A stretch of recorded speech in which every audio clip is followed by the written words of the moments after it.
您现在看到的是一群荷枪实弹的士兵，正在当街追捕瘾君子。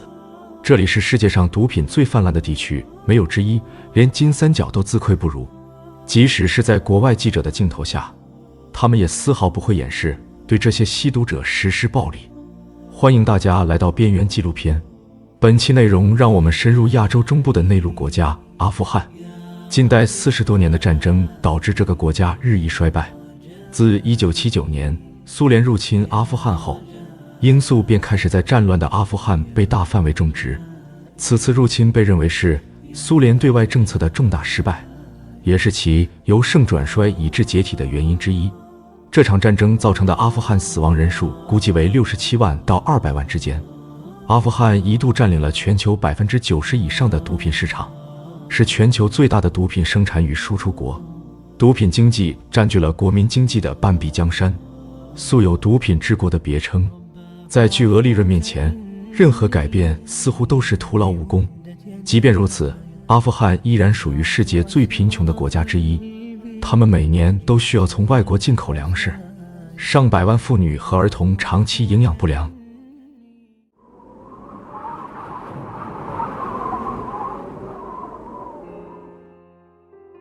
远在600公里外兴都库什山脉的瓦罕走廊，虽然只是初冬季节，但该地区的气温却已降至零下15摄氏度。这里属于高寒山区，一年中有8至9个月会被大雪封山。中阿接壤的边境地区基本上是人迹罕至的荒漠高原，地势复杂且气候恶劣，并不适宜人类生存。远离战火，这里是阿富汗的最后一片宁静之地。车主哈吉和他的司机正在为该地区的偏僻村庄运送过冬物资，通往那里的唯一道路会在冬季大雪后被完全封闭。沿线300公里的小村庄将与世隔绝长达数月之久。今年的冬天来得格外早，这打乱了哈吉的计划。他需要赶在大雪之前尽快把物资送达。为了这次旅程，哈吉冒险穿越了塔利班控制区，如今他却被毛驴挡住了去路。这个路段经常有碎石滚落，所以他们需要尽快离开这里。对于卡车喇叭的催促，驴子充耳不闻。哈吉只能下车把毛驴赶到路旁，好让卡车可以顺利通过。他这辆卡车的行驶里程已经超过了100万公里，但哈吉却说这才刚过磨合期，他已经对这辆卡车的各种故障谙熟于心。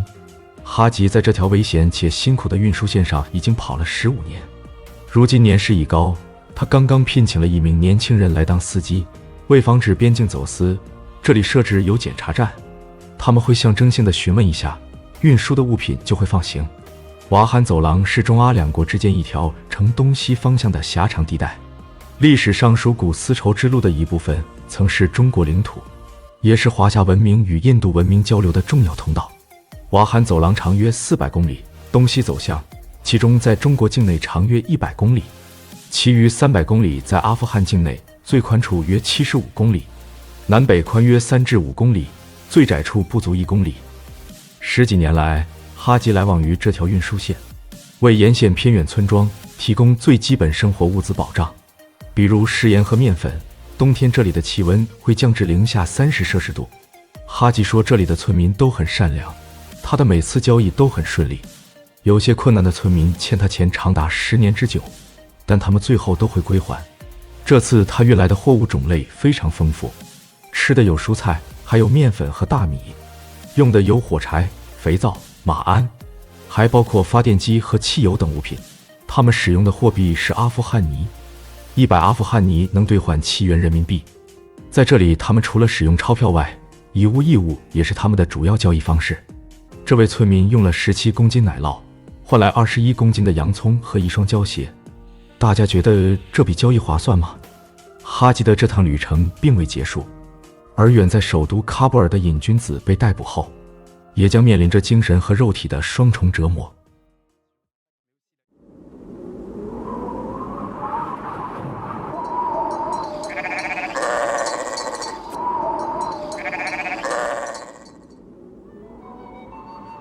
在阿富汗这片干旱贫瘠的土地上，罂粟却能在此野蛮生长，产量最高时曾占据全球93%。除此之外，阿富汗也是另外一种植物天然的风水宝地。它的果实被称为阿富汗的出口黄金，也是阿富汗为数不多的特产之一。距离哈吉300公里外的霍斯特省和帕克提卡等省份，海拔约3000米的山区是松林主要栖息地。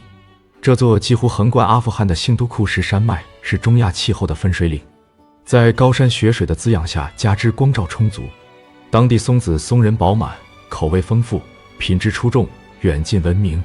这也成为当地许多家庭重要的收入来源。松子营养丰富，被称为坚果中的鲜品。在我们国家市场上，阿富汗松子常被称作巴西松子。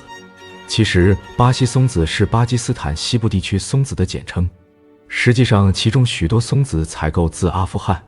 以前因为战乱以及其他技术条件有限等原因，只能通过巴基斯坦打包运往中国，这使得阿富汗这个松子原产地显得落寞。恰到好处的清风流水，是大自然为松子精心设计的栖息地。松塔从开花到成熟要历经3年，每年90月份是松子收获的季节，这也是松农们最忙碌的时候。蜜果晚松通常推迟1个月左右进行采摘，晚熟的松子雪水滋养更充分，阳光吸收的也更充足，使得口感风味更加丰富，营养积淀也自然更扎实。采松人翻山越岭，前往松树长势最好的地区。采松是项危险的工作，松农需要爬上30多米的树冠，100多斤的松塔只有大概4斤的果实。一颗颗来之不易的松子，也是当地居民希望的种子。阿富汗松子的全年产量约2.3万吨，但过去常因战乱和运输不便而滞销，多数只能先运输到巴基斯坦，再向外销售。近些年，来自“一带一路”的农产品正争相通过空运、海运形式进入上海口岸，力争成为中国新年货。阿富汗松子在去年进博会期间成功出圈，在进博会上展示的同时，由头部主播带货，结果仅3小时，12万罐阿富汗松子被卖空。阿富汗松子可以说是完全靠天吃饭，纯天然生长，并没有人为因素的干预，其实也就是我们常说的纯野生。近些年，很多瓜果实蔬的品种经过改良后，虽然提高了产量和外观，但是却失去了口感和味道。最典型的应该就属西红柿了。那时候的西红柿汁水丰富，酸甜适口，芬芳宜人。如果再加上一些白糖，那绝对是夏季消暑解渴最好的甜品了。相信很多80后和老一辈人都深有体会。阿富汗松子其实就属于百姓俗称的老品种，优点是保留了松子口味和口感，但缺点就是产量低，坏子率也相对较高。在松子的筛选过程中，目前依然存在壁垒，肉眼和机器对于这种带壳类坚果的坏子还无法做到100%识别剔除，所以在品尝美味的同时，也避免不了会遇到一些漏网之鱼。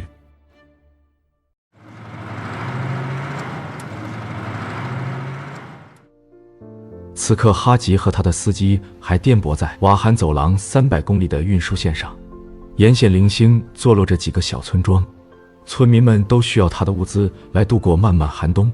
哈吉曾在前面这个村子寄存了几百公斤的食盐，这次他需要把食盐运送到其他村子，因为接下来至少半年时间，大雪封山，他将无法再次抵达这里。在阿富汗，他们的食用盐直接来源于盐矿，未经过任何加工。哈吉说，有些村子的食盐已经用完，他需要尽快把这300公斤盐块运至那里。不过今天天色已晚，他和司机被邀请今晚到村长家里过夜。在瓦罕走廊，哈吉非常有名望，每次到这里，村民都会为他免费提供食宿。舟车劳顿，外面寒风凛冽，气温已降至零下20摄氏度。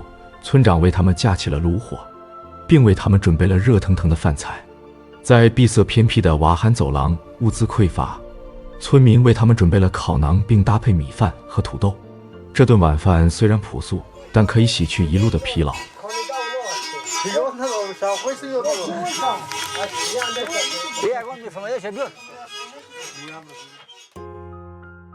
阿富汗人的主食是大饼和抓饭。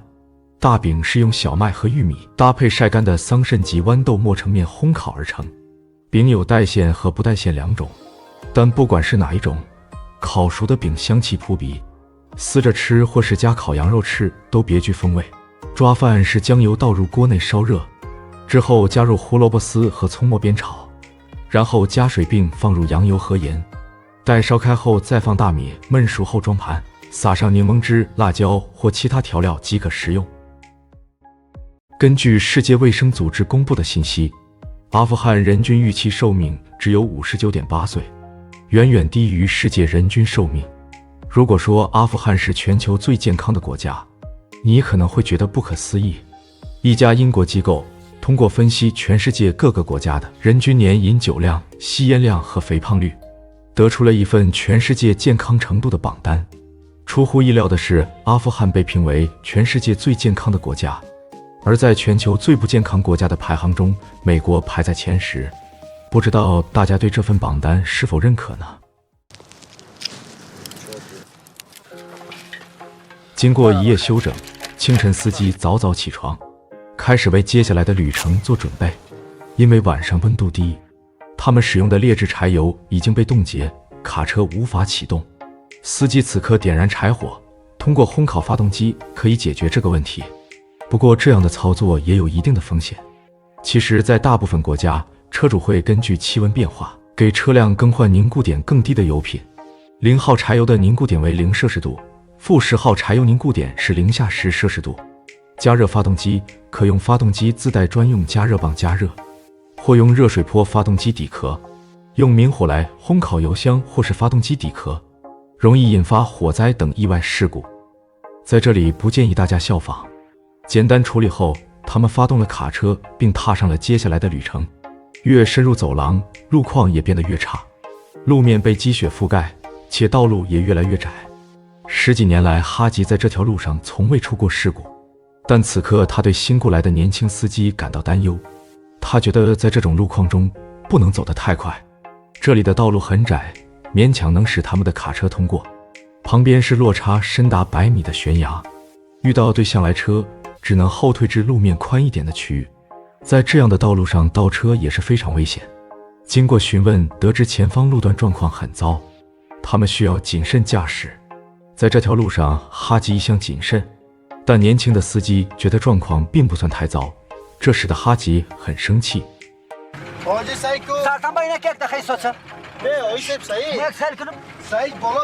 他决定到前面观察路况，他们的卡车没有安装防滑链。为了防止轮胎打滑，哈吉往路面抛洒了一些碎石块来增加摩擦力。这里的积雪白天在阳光的照射下融化了一些，使得土石路变得湿滑。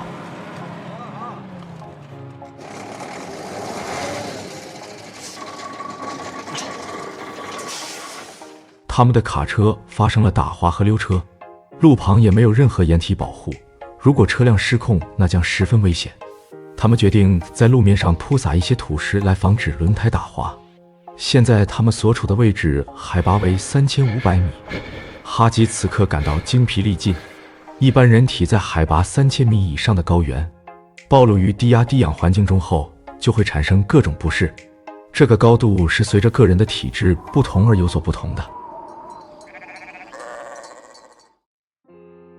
他们经过几个小时的艰难行驶，终于抵达当地的一个村庄。这里的牧民以放牧为生，一位牧民想把他的牛卖给哈吉，但哈吉觉得这头牛的个头并不大，他只愿意给235欧元，折合人民币1700元左右。但牧民觉得他的牛至少价值335欧元。哈吉听到这个价格，直接扭头就走。牧民叫住了哈吉，想再商量一下。不过哈吉最多只愿意加11欧元，再多的话他就没有任何利润了。牧民问哈吉246欧元能换多少袋面粉，哈吉说他的面粉一袋18欧元，但牧民说以前他们买一袋面粉最多16欧元，但哈吉说这是开斋节之前的价格。哈吉经过计算，这头牛最多可以换14袋面粉，但牧民想用他的一头牛换到25袋。哈吉觉得牧民并不想卖牛，他只是在浪费自己的时间，说着就要离开。牧民知道接下来的几个月哈吉不会再到这里，他一路追随哈吉到了卡车旁边，经过一番讨价还价，哈吉最终退了一步，他愿意用15袋面粉换他的牛。哈吉对牧民说，他的面粉每一袋都是35公斤，他不会在重量上做手脚，可以当面再称一次给他看。牧民接受了这笔交易，他还得到了几袋价值13欧元的糖果。完成这笔交易后，哈吉踏上了他的圣域旅程。后面还有几个村子正等着他的过冬物资。有了这些面粉和盐块，这位村民和他的孩子们可以顺利度过严冬。等卡车再次来这里的时候，就是春天了。在瓦罕走廊，人们生活艰难。这个地区目前生活着大约12000多人，主要居民为塔吉克人，信奉伊斯兰教，居民多用瓦罕语。瓦罕走廊大部分地区都是干旱缺水的沙漠，仅有极少量的耕地，居民基本靠天吃饭。瓦罕走廊南部的山路地带零星分布着一些高山牧场，雨季时很容易遭到山洪袭击。整个瓦罕走廊是阿富汗最为贫瘠的地区，居民面临着贫困、缺乏粮食、医疗和教育等一系列问题。这里的孩子们很小就开始帮助家里干活，他们唯一轻松自由的时间都是在学校里。这里人口稀少，唯一的学校远在几公里外，孩子们每天要步行1个多小时才能到达学校上课。但他们并没有抱怨，孩子们说天气很冷，学校很远，他们缺少课本和笔，学校也没有取暖设备。不过能上学，他们还是很开心。这里的学校一天的上课时间只有4个小时。老师说，在阿富汗很多地区，女孩没有权利接受教育，但在这里他们是自由的。此刻哈吉和司机还在路上，不过他们的卡车遇到了一些麻烦，车轮陷入了泥坑，轮胎前面还卡着一块石头。旁边的牧羊人向他们伸出了援手，司机想通过千斤顶来把车轮顶起来，好挪走挡在前面的石块，但是卡车纹丝不动，他们只能一点一点地铲平地面。在牧羊人的帮助下，卡车终于脱离困境。常年在这样的环境中从事运输工作，哈吉的身体也每况愈下。这里是瓦罕走廊唯一的诊所，哈吉被诊断患有很严重的高血压和肠道感染，医生给他开了3天的药，旅程还要继续。他距离走廊尽头的村庄还有1天的路程，而这也是旅程最危险的一段。道路变得更窄，也更崎岖。下坡路如果车轮打滑失去控制，将会非常危险，因为旁边就是落差数十米的陡峭坡面。他们这一路时走时停，作为一名优秀的交易员，哈吉利用这段空闲时间去谈一笔买卖。附近有牧民想用他的羊换一些面粉等货物，牧民想以90欧元卖掉他的羊，但哈吉看了看羊的牙口，发现缺了几颗牙，这样的羊不会怎么长肉了，并且有可能会饿死。他估了估羊的重量，最终他们以78欧元成交。夜幕降临，哈吉今晚会在这里过夜。年轻时的哈吉曾是一名游击队指挥官，他曾到巴基斯坦购买武器，然后用毛驴把他们运送回来，带领队员与苏军战斗。15年前，他开始来往于瓦罕走廊的这条运输线。那时候这里的居民甚至不知道香皂是什么。送完最后一批货物，他将会在返程时带上沿路交换的牲畜。阿富汗虽然干旱贫瘠，但气候却适合罂粟生长。苏联入侵阿富汗后，搞乱了当地秩序，各路绿林好汉也纷纷在该国境内种植罂粟，以提高自己的经济实力。像阿富汗南部粮仓赫尔曼德河谷，很快就沦为毒品的主产地。可以说，罂粟祸根已经深深植入阿富汗的土地。在这个拥有3900万人口的国家中，据说有多达500万的瘾君子。这个国家正在被海洛因蹂躏，特别是其首都。在喀布尔，每天有数以千计的吸毒者被追捕，他们被捕后会被拉去强制戒毒45天。这里之前是一个美军基地，后来被改造成了一个能容纳1000名病人治疗的戒毒所。如今这里人满为患，居住环境显得脏乱差。他们被送到这里后，首先需要接受搜身检查，任何违禁品或者危险品都会被没收，然后他们会被安排洗澡和理发，换上统一的病号服。由于这里的物资和药物缺口很大，戒毒人员在这里饱受饥饿和病痛的折磨。被送到这里来的人大多都由于沾染毒品而妻离子散，他们诉说着自己的不幸遭遇和在这里受到的虐待。联合国关于阿富汗鸦片的调查注意到，阿富汗塔利班武装积极插手毒品生产和贸易，从中获利。报告说，在走私过程中，毒品价格以每过一道边界翻一番的速度递增。一克海洛因在喀布尔卖3美元，走私到伦敦或莫斯科之后，价格可涨至100美元。在过去的20多年里，塔利班和军阀通过出口海洛因赚取了数十亿美元，这也成为塔利班政权最主要的外汇来源。2022年4月，重新掌权后的塔利班为挽回国际声誉，颁布了新法律，严令禁止所有的罂粟种植和麻醉品。此举导致鸦片价格飙升，阿富汗农民从鸦片贩卖中获得的收入翻了3倍以上，从2021年的4.25亿美元增至2022年的14亿美元，这相当于2021年农业总产值的29%。不过，联合国开发计划署的调查显示，人们收入的增加并不意味着其购买力的增强，因为通货膨胀率在同一时期飙升，食品价格平均上涨了35%。从世界历史来看，一个国家的混乱应该是有时间周期的，最典型的就是我国近代的混乱，也才100年，而其他国家的动乱和四分五裂，其实相对应也有时间限制，基本上也就是200年，很快就能恢复稳定，开始发展，最终国家繁荣，不断强大。但是这个也有例外，最典型的就是阿富汗，近代以来动乱凄惨了几百年，到现在都难以遏制，带给国家和百姓深重的灾难到了令人发指的地步。20年的阿富汗战争虽已落幕，美国也从阿富汗走了，但却留下了一个满目疮痍的国家。人们不禁要问，阿富汗的未来将何去何从？